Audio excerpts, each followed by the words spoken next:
Syukran ya Rabbi, syukran. Antum sholat, kenapa nggak dapat sejahtera, nggak dapat sukses, nggak dapat bahagia, nggak dapat? Karena itu ketika kita diminta menyembah Allah, sesungguhnya bukan menuntut kita untuk sekedar menunaikan ibadah. Allah tidak butuh dengan sholat kita. Sebanten tidak sholat tidak akan menurunkan status Allah sebagai Tuhan. Tapi yang paling menarik, kenapa kita diminta sholat? Hayya 'alas shalah, kata Allah, hayya 'alal falah. Yang belum bahagia saya kasih, yang pengen sukses saya berikan, yang pengen sejahtera, falah, saya berikan. Tapi pertanyaannya, kalau ada orang tidak sholat, tidak bahagia, tidak sholat, antum sholat, kenapa nggak dapat sejahtera, nggak dapat sukses, nggak dapat bahagia, nggak dapat? Barangkali yang pertama, akhlaknya dalam menyembah Allah itu yang kurang. Satu, ketika anda sholat, kata Nabi, perhatikan penjelasannya, maka hadirkan suasana menyembah Allah seakan-akan engkau menatapnya. Tak mampu menatapnya, maka rasakan Allah mengawasi kita, bahkan rasakan boleh jadi itu sholat yang terakhir kita tunaikan. Akhlak yang pertama, begitu anda menyembah Allah dalam sholat, rasakan boleh jadi itu sholat yang terakhir kita tunaikan. Wa annahum ilaihi raji'un. Dua, saya agak cepat, mohon maaf. Dua, akhlak dalam sholat, kalau ingin oleh Allah kemudian dikabulkan doa-doanya, dirubah perilakunya jadi baik, diberikan kesejahteraan dalam kehidupan, maka syarat yang kedua, kata Al-Quran, perhatikan baik-baik, akhlak yang kedua dalam menyembah Allah, lakukan itu semua tepat pada waktunya. Bahkan jika anda bisa mengerjakan sebelum waktunya, tunggulah waktu-waktu sholat itu dengan mendekat kepada Allah untuk mengerjakan amalan-amalan lainnya. Begitu anda kerjakan, maka Allah janjikan beberapa hal yang tidak diberikan pada hamba-hamba sebelumnya. Contoh, ini saya buat karyawan dulu ya, tahan sebentar. Buka Quran surat 17 ayat ke-79 sampai 81, paling kiri sebelah atas. Quran surah ke-17 ayat 79 sampai 81. Tahan. Kata Allah, tunaikan sholat itu tepat pada waktunya. Kalau perlu, tambahkan dengan sholat-sholat lain sebelum waktu sholat itu tiba. Contoh, subuh jam berapa sekarang? 4 lewat 9, 4 lewat seperempat, 4:07, 4:10, Masya Allah, terjadi perbedaan pendapat tentang waktu sholat subuh. Ini tandanya warga Banten yang datang bukan dari satu kota yang sama. Yang dari Tangerang, mana Tangerang? Ada, Cilegon, Serang, banyak, Pandeglang, Menes, Labuan, Masya Allah, wajar terjadi perbedaan pendapat. Sekarang lihat, tahan baik-baik, Quran surah kedua ayat 238, kata Allah, kalau kamu ingin tunaikan sholat, kemudian sholatnya ingin aku jawab, doanya aku kabulkan, kesejahteraan aku berikan, keselamatan aku berikan, hafidhu ala sholawati was sholatil wusta, jaga waktu-waktu sholat, jangan sampai telat dalam mengerjakannya. Subuh 4:07, begitu dipanggil 4:07, Allahu Akbar, siap. Begitu anda siap kerjakan, maka Allah janjikan di ayat lain, begitu anda tunaikan, saya berikan kemudahan-kemudahan dalam mendapatkan apa yang anda inginkan. Contoh, apa dalilnya Ustaz? Buka Quran surah ke-65 di akhir ayat kedua, di awal ayat ketiga. Wa may yattaqillaha yaj'al lahu makhraja wa yarzuqhu min haitsu la yahtasib.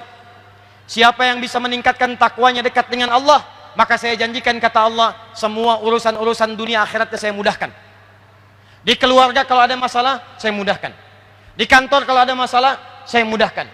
Hidup di masyarakat kalau ada masalah, saya mudahkan. Wa yarzuqhu min haitsu la yahtasib. Bahkan rezekinya pun saya datangkan dari sisi yang tidak dia duga. Rumusnya, tingkatkan takwa, saya mudahkan hidupmu.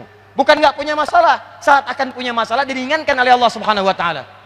Sekarang pertanyaannya, ya Allah, bagaimana cara kami meningkatkan takwa? Disebutkan 115 cara dalam Al-Quran. 115 cara ini, cara pertamanya Al-Baqarah ayat 2 dan 3. Ketika Allah menyebutkan kalimat takwa pertama, amalannya sholat. Dzalikal kitabu la raiba fi hudal lil. Siapa mutakin di situ? Alladzina yu'minuna bil ghaib wa yuqimunas. Mereka menunaikan sholat. Kapan menunaikan sholat? Hafidhu ala sholawat. Jaga sholat, tunaikan sesuai dengan tepat waktunya. Di begitu azan berkumandang, Allahu Akbar, Anda siap. Yang hebat, nih yang hebat. Sebelum adzan berkumandang, Anda sudah siap-siap. Adzan subuh jam 4:07, jam 3 Anda sudah bangun. Ada yang zikir, ada yang salawat, ada yang tahajud. Kalau ada orang seperti itu, apa yang dijanjikan oleh Allah? Nih lihat baik-baik ya, ini janji Allah. Kalau ada hidayat yang berjanji, Anda boleh tinggalkan. Tapi kalau Allah yang berjanji, mustahil diingkari.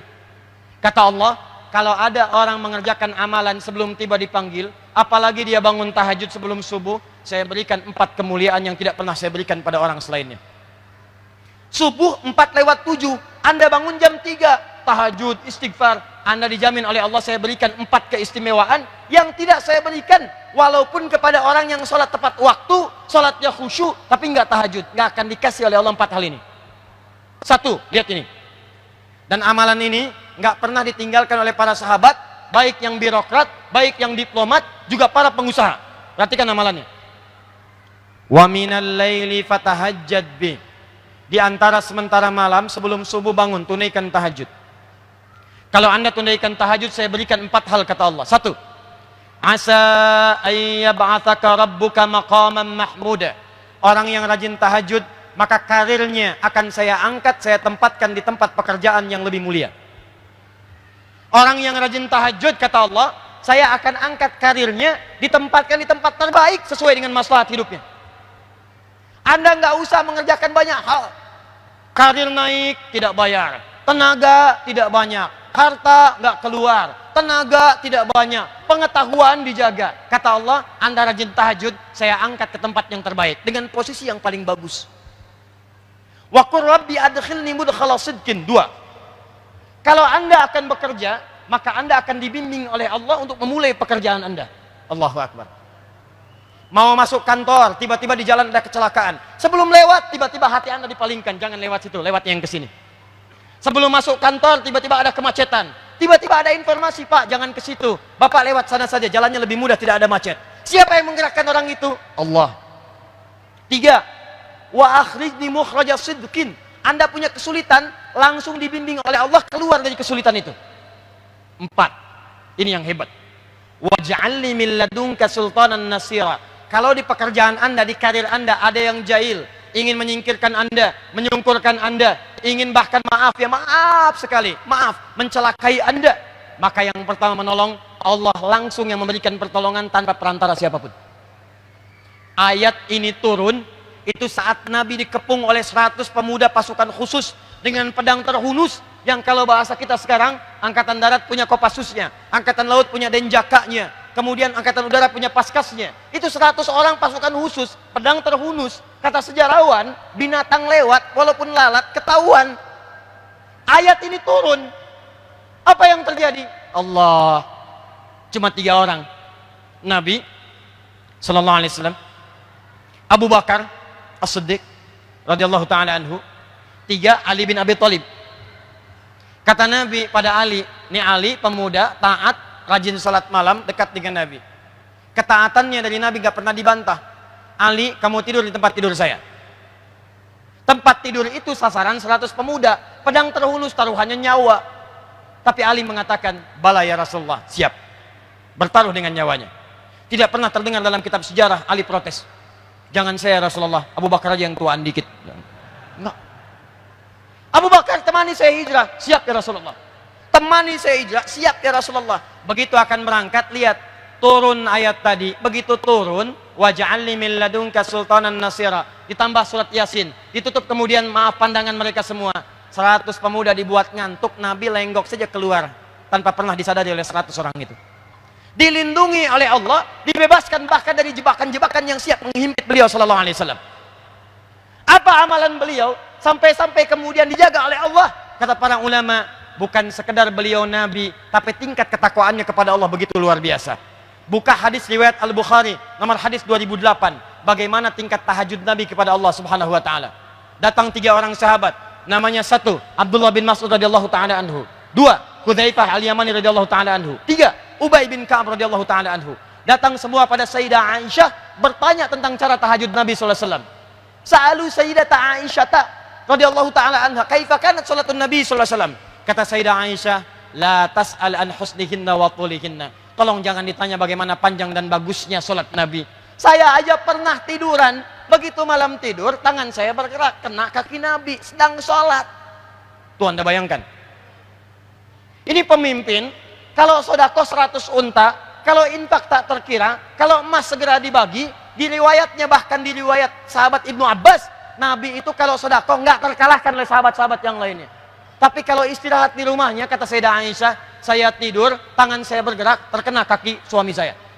Saya tanya pada Anda, kalau ada seorang istri tidur, kemudian bergerak, tangannya kena kaki suami, itu tandanya ruangannya sempit atau luas?